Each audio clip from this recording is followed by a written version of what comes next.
하지만 단호했던 스파르타의 왕 레오니다스 1세는 아주 짧고 간결한 그리고 너무나도 유명한 답변을 내놓게 되죠. 정말 상남자스러운 대답이었던 것 같습니다.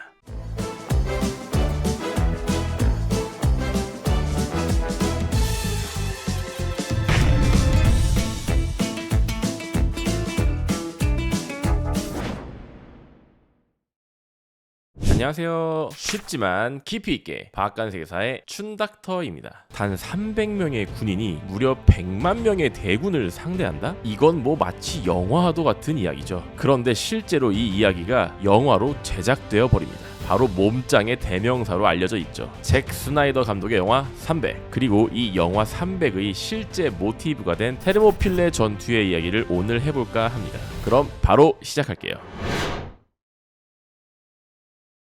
때는 기원전 490년. 사실상 동양과 서양의 첫 맞대결이 펼쳐진 마라톤 전투에서 페르시아군은 쓰라린 패배를 하게 됩니다. 당시 페르시아는 오리엔트 문명의 발생지였던 메소포타미아 문명과 이집트 문명을 모두 석권했던 서아시아 전역을 차지했었던 정말 어마어마한 대제국이었어요. 당시 세계 인구의 4분의 1을 차지하고 있었고 문명권 나라의 절반을 차지하고 있었을 정도의 정말 강력하고 엄청난 나라였거든요. 그런데 당시 페르시아 국력의 사실상 100분의 1 정도 수준도 안 됐던 작은 도시국가 아테네에게 패하게 되면서 페르시아의 다리우스 1세는 자존심에 치명상을 입게 되는 것입니다. 물론 마라톤 전투 당시에 페르시아군은 2만 5천 명 정도로 당시 페르시아 제국의 병력 규모나 전체 인구에 비하면 굉장히 작은 규모의 병사들이었어요. 사실 그만큼 다리우스 대제 입장에서는 워낙 그 아테네가 작은 도시국가였기 때문에 그 정도 병력으로도 충분히 제압을 할 수 있었다고 얕봤던 것이죠. 하지만 예상 외의 일격을 당하게 되면서 무적인 줄만 알았던 이 페르시아 군의 명성에도 금이 가게 됩니다. 작은 도시국가 주제에 이런 일격을 가하다니 두고 보자. 반드시 빠른 시일 내에 복수하겠다.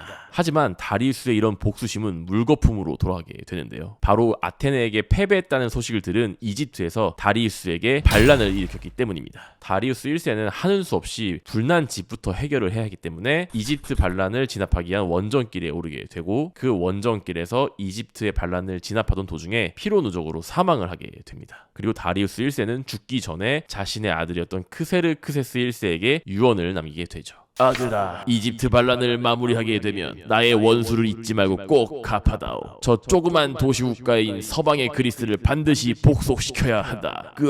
자, 다리우스 1세의 아들이자 차기 왕위를 계승한 크세르크세스 1세는 아버지의 유언을 품고 일단 이집트의 반란부터 먼저 진압을 하게 됩니다. 이후 나라를 재정비한 크세르크세스 1세는 마라톤 전투가 막을 내린 뒤 10년 후인 기원전 490년경에 드디어 움직이기 시작하죠. 제가 아까 첫 번째 대결이었던 마라톤 전투에는 페르시아가 다소 소규모 병력인 2만 5천 명의 병력을 보냈었다고 했었잖아요. 하지만 아버지의 유언을 받들어 복수의 칼날을 갈았던 크세르크세스 1세는 그렇게 작은 병력을 준비하지 않았습니다. 당시 대제국이었던 페르시아라는 대국의 힘과 명성에 걸맞는 정말 대규모 군대를 조직하게 되고 고대 기록에는 무려 100만 이상이 넘는 대군이었다, 이렇게 기록된 것도 있어요. 하지만 사실 100만이 넘는 대군은 너무나 비현실적인 수치였기 때문에 역사가들이 추정하기로는 20에서 30만 정도의 대군이 아니었을까, 이렇게 추정을 하고 있습니다. 사실 고대 시대의 20에서 30만 대군 역시도 엄청나게 많은 숫자의 규모고 정말 대규모 병력이라고 할 수 있어요.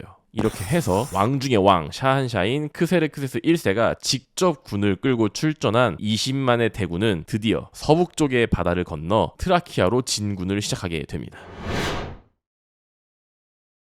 한편 마라톤 전투 승리의 주역이자 서방의 대표 국가였던 아테네 역시 그 마라톤 전투 이후에도 방심을 하지 않았었습니다. 당시 아테네의 집정관은 테미스토클레스라는 인물이었는데 이 인물 역시도 굉장히 현실을 꿰뚫어 볼 수 있던 그런 뛰어난 사람이었어요. 페르시아가 이대로 물러날 리 없다. 반드시 2차 전쟁을 대비해야 한다. 그리고 페르시아는 드넓은 제국이기 때문에 육군이 강할 것이다. 육지에서 싸우는 것은 여러모로 승산이 없을 것이야. 방법은 해군을 기르는 것이다. 이렇게 해서 아테네는 미래를 내다보았던 테미스토클레스에 의해서 배를 200여 척이나 새로 건조를 하고 해군을 강화시키게 됩니다. 당시 그리스의 여러 국가들은 사실 팔랑크스라고 대표되는 그런 중무장 보병이 주력인 그런 도시국가들이었기 때문에 이런 해군을 강화하는 선택은 굉장히 파격적인 것이었어요. 그리고 이제 그리스 국가들에게도 이 페르시아가 사르디스를 떠나 북서쪽의 트라키아로 도착을 하게 되었고, 트라키아에서 점점 그리스 쪽으로 남하하기 시작했다는 무시무시한 소식이 들려오기 시작합니다. 사실 그리스는 원래도 굉장히 수많은 도시국가로 쪼개져 있었고, 그 많은 도시국가들이 서로 진취적이고 독립적이었어요. 그래서 항상 분쟁과 다툼이 서로 끊이지 않았었거든요. 하지만 정말 사상 최악의 대위기를 맞게 된 이 그리스의 도시국가들은 드디어 처음이자 마지막으로 뭉치는 선택을 하게 됩니다. 그래서 이들은 남하하는 페르시아 대군을 막기 위해서 그리스 본토 남쪽 지역에 있는 코린토스에 모여서 회의를 시작하게 되죠. 자, 어마어마한 페르시아의 대군을 다소 적은 병력으로 막아내야만 했던 그리스 군의 입장에서는 전장을 선택하는 것이 무엇보다 중요했습니다. 특히나 그리스는 지형 자체가 굉장히 험준하고 산지가 많은 그런 지역이었거든요. 이렇게 되면 지형의 특성상 사실 대군은 이동이 불편할 수밖에 없고, 적은 병력이 그런 대군을 막기가 분명히 효율적인 그런 부분들이 있을 수 있었어요.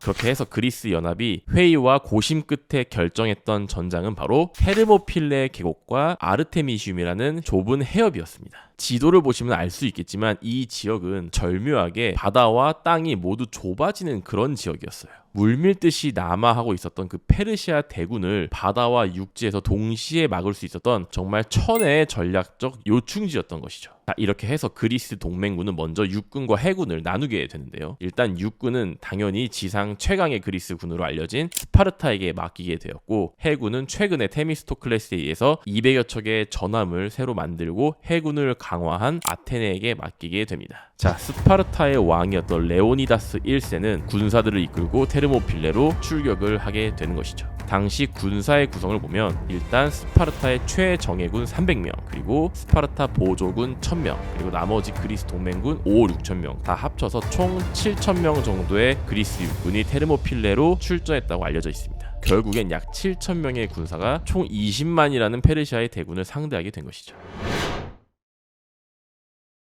테르모필레에 도착한 크세르크세스 1세는 저 협곡을 지키고 있는 병사 수가 너무나도 적은 것을 보고 오히려 놀라게 됩니다. 고작 저 병력으로 나의 대군을 막겠다는 건가? 이거 애들 장난도 아니고 좀 너무하는구먼. 허허허. 크세르크세스 1세는 먼저 사절을 보내서 항복을 권유하게 됩니다. 지금 항복하면 그리스의 자치를 보장해주고 페르시아의 친구라는 타이틀을 주겠다. 그리고 더욱 비옥한 도지로 이주할 권한도 주마. 그러니 무기를 내려놓고 나에게 복종하라. 나는 관대하다. 하하하. 하지만 단호했던 스파르타의 왕 레오니다스 1세는 아주 짧고 간결한, 그리고 너무나도 유명한 답변을 내놓게 되죠.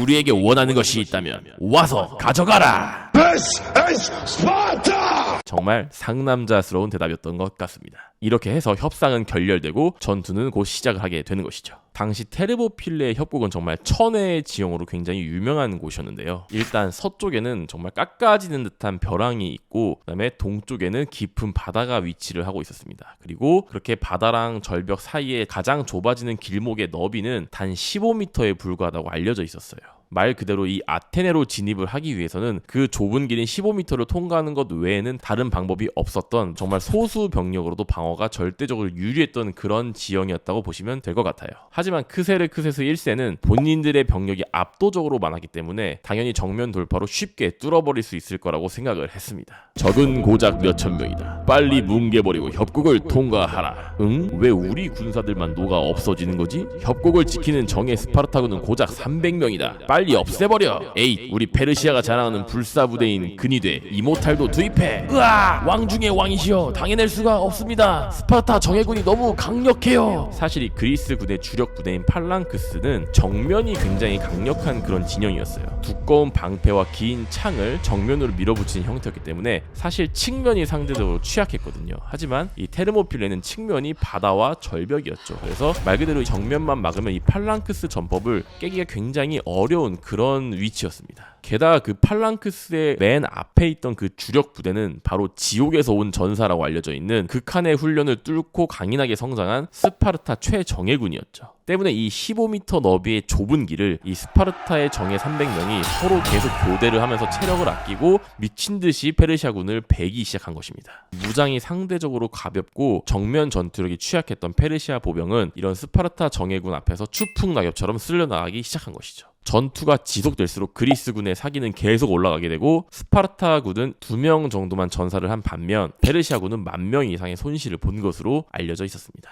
이게 도대체 어떻게 된 일이지? 고작 300명의 군인을 우리 20만 대군이 뚫지 못한단 말이냐?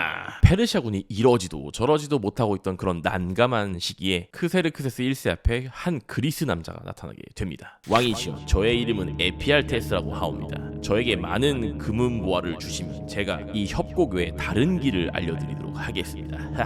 에피알테스는 많은 포상을 노리고 동족을 배신하면서 크세르크세스 1세에게 우회로를 알려주게 되는 것이죠. 무엇이 이 험준한 지역에 데르모필레 협곡 외에 통과할 수 있는 길이 또 있다고? 으하하, 승리는 우리 것이다. 이렇게 해서 페르시아군은 군의 일부를 떼서 에피알테스가 알려준 우회로로 진격을 하게 됩니다. 물론 그리스 군도 이 우회로의 존재를 알고는 있었기 때문에 소수의 병력으로 지키고는 있었습니다. 하지만 전혀 예상을 하지 못했기 때문에 페르시아의 대군이 갑자기 나타나자 혼비백산에서 이 수비 병력은 도망을 치게 되는 것이죠. 그리고 이제 곧 이 우회로가 뚫렸다는 소식이 레오니다스 1세에게도 들려오게 됩니다. 왕이시여, 지금이라도 도망가야 합니다. 아니다, 지금 모두 도망가면 어차피 페르시아 기병에 따라잡혀 전멸당할 것이다. 나와 스파르타 정예병은 여기에 남아 싸우다 죽는다. 나머지는 본인들이 결정해라. 이렇게 해서 레오니다스 1세와 그의 최정예군인 스파르타 300명 그리고 나머지 1200명가량의 그리스군이 남아서 최후의 결사항전을 하면서 나머지 후퇴하는 병력의 시간을 벌기로 결정한 것이죠. 자, 이렇게 남아있던 그리스군은 양쪽에서 쏟아지는 페르시아의 대군을 막기 위해서 동그랗게 진을 치고 정말 격렬하게 항전을 하였다고 알려져 있어요.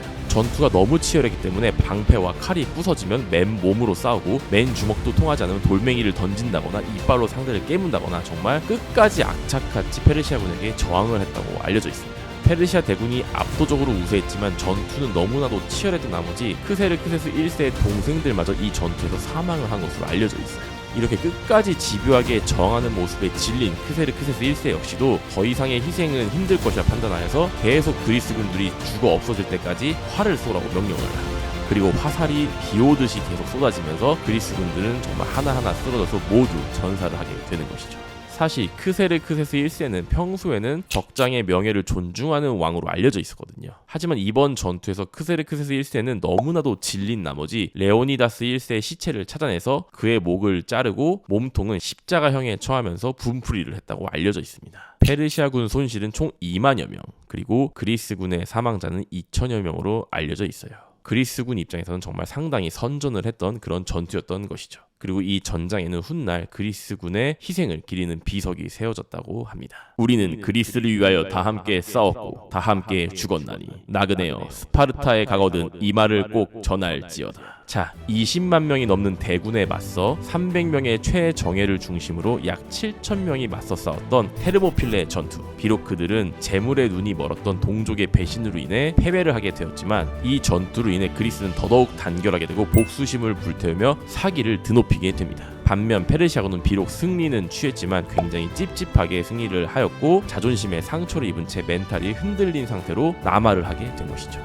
그리고 이러한 전투의 여파는 나중에 더 큰 결과를 불러오게 됩니다. 그리고 그 이야기는 다음 시간에 더욱더 재밌게 알려드리도록 하겠습니다. 오늘 이야기가 재밌으셨다면 구독과 좋아요도 잊지 마시고요. 그럼 다음 시간에 또 뵙도록 하겠습니다. 안녕.